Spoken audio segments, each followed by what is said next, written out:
How's it going, guys? It's Lewis with Strictly Front Wheel Drive again. I am back, and I took the seat back out. I'm going to show you the brackets, how I installed them. Many people might have different ways to install them. This is how I installed them. But yeah, let's get to it. So what I did, actually, let me get a flashlight here so you guys can see. So what I did was I took the brackets and put them straight to the floor, like the paperwork said. Like I said, it's the first time I installed this seat, a Kirkey seat, so I'm not sure how they recommend it or whatever at the track, but we'll see. I did read on the paper it has to be 45 degrees, but I'm not going to worry about that right now because I don't think I'm going to be getting inspected to that extent. Like I said, I'm not that fast enough yet, so if they say something to change it for the future, then I will. But yeah, these are the brackets here. I bolted them straight to the floor with grade 8 bolts and some washers. I had to remove the factory mount here. I ruined the floor a little bit here, but I'll fix that in the future. I'll just take a plate and weld it on, but for now it's all set. Now on the bottom, because I didn't bolt it straight to the ground, this is a spacer I had to make for the right side, because the edge of the bracket actually sits on the metal hump itself. This part right here, it's actually a hump, so it humps and then goes down to the flat. So the edge of this actually sits on there.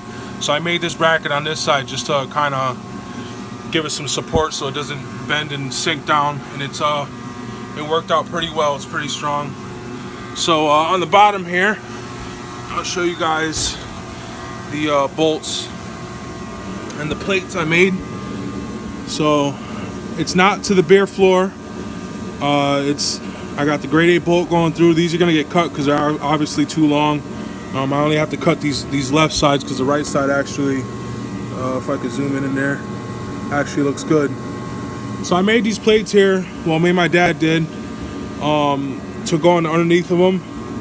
I don't remember the thickness, maybe 1/8 inch, I'm not sure. Maybe a little thicker than that. So I made 4 plates to go on the bottom. That way it's not bolted directly to the floor. So it adds some strength. Now the seat basically just goes in place of that and lines up with the holes that I pre-drilled on the seat itself. So I got one that goes there, one that goes there, and then 2 on that side.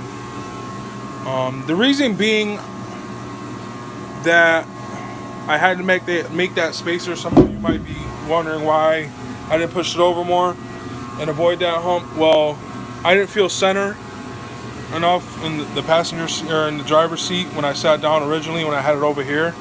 So we moved it over so I could feel center more, and it actually worked out real good. The seat is the bigger ones of the normal size seats you guys see. It's because I'm a big guy, so I need a big seat.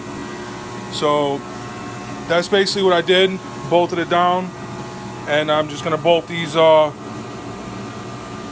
put these bolts back in, and put the seat belts back in the loops, and she should be permanently all set in place. I can't remember anything else to give advice on. Yeah, when you're installing these, just take your time.